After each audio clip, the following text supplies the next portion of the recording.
Hi guys, and welcome back to Roxy Now About project. So today it's the day of changing the lifter pump on the BMC engine. I suspect this has been the cause of me leaking diesel into the oil, so hopefully this is going to sort out the problem. So give us a follow and I'll show you how you install this.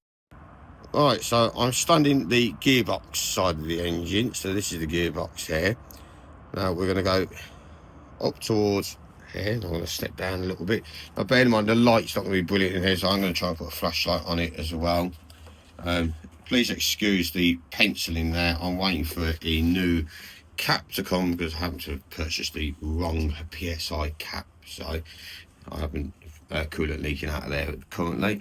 So yeah, so the pump is down. So if you look at the coolant tank here and you're going down the side here, you can just about see where that pipe is. I'm just going to pop a light on in here.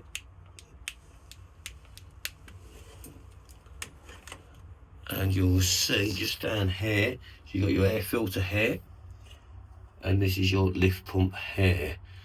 Quite an oily and dirty engine, needs it all clean.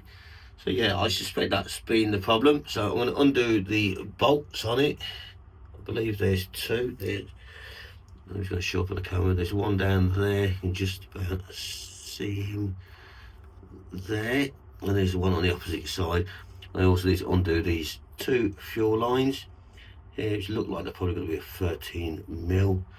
There's another one here I need to undo.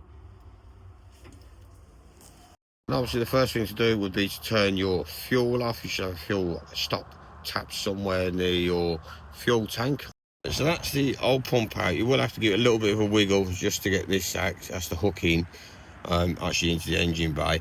You may even have to turn the engine in order to release this.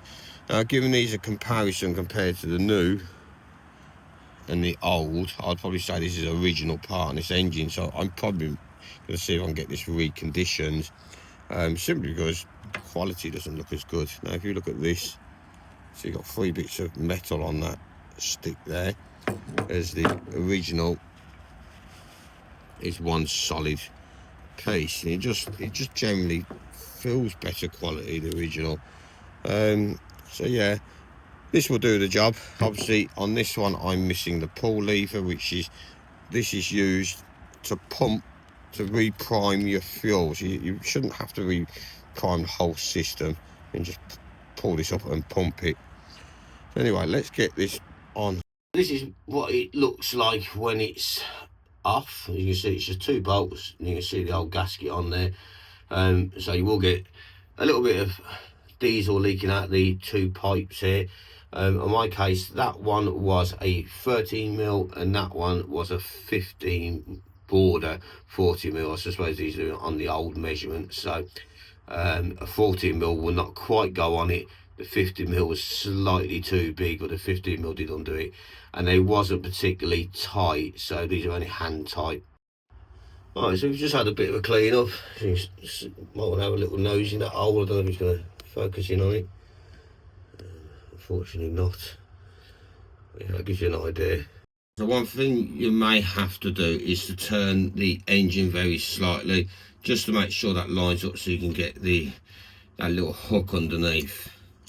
And that is a 34mm to go on to. Right, so there's the new one fitted. Now, one issue I did have is I was having to turn the engine with the big old socket. Now, remember when this was out, it had like a claw on it like that, which kind of goes in there, so it has to kind of go in and hook underneath. Now, one of the problems I was having when I was trying to get this in is it wouldn't quite go underneath. In the end, I thought, well, I'll give it a chance, and I put the 2 bolts on. There's just enough thread for me to get them on, and just very lightly started tightening up, and it just slowly turned and took itself underneath there. So if you are having big problems getting it in, that is one way of doing it. Now, another little tip is that little claw thing that once you got it in there, when you turn the engine, whichever way, you'll feel this tilting back and forth like that, so you can kind of work out where the best angle is for getting that mostly underneath. Yeah, so it's just a matter of connecting up all these pipes now. Right, so that's all installed. We've got the pipe back on here, pipe back on there. You could put a bit of a seal on there if you want to, just prevent it leaking. And of course, it's a matter of priming. I find pulling that's a bit too hard. I'll pull it up and down here and get the fuel back. Yeah, so after all that, I decided to go and start it. I've got to turn the fuel back on, and I've got air in the system now, and I've been playing around the last hour trying to bleed the system, and these BMCs are absolute sods. So I'm still trying to get it to get going. So hopefully we're going to get it sorted before I end up losing my rag with it. And of course, once you've done all that, if you're very unlucky, you may have to bleed the system. It should involve obviously pulling the lever up on the top here, lifting this up and down, or you can do it from the bottom there and get the fuel pumping down there, able to hear it as it pumps. You may have to turn the engine if you're not getting much movement on it, with the spanner again on the thing, so you just turn it till you've got plenty of movement and pump that through. If that doesn't start from there, I'll just come straight to these, which are 16mm nuts. Not focusing very well even when I put my finger in front of it, but loosen these all off in one go. Just turn it over, make sure there's fuel coming through them all up, and nip them all up. If it's not starting at that point, you'll have to go through them one by one, keep on doing them, just slightly undo, and then tighten them up until you eventually get it to start.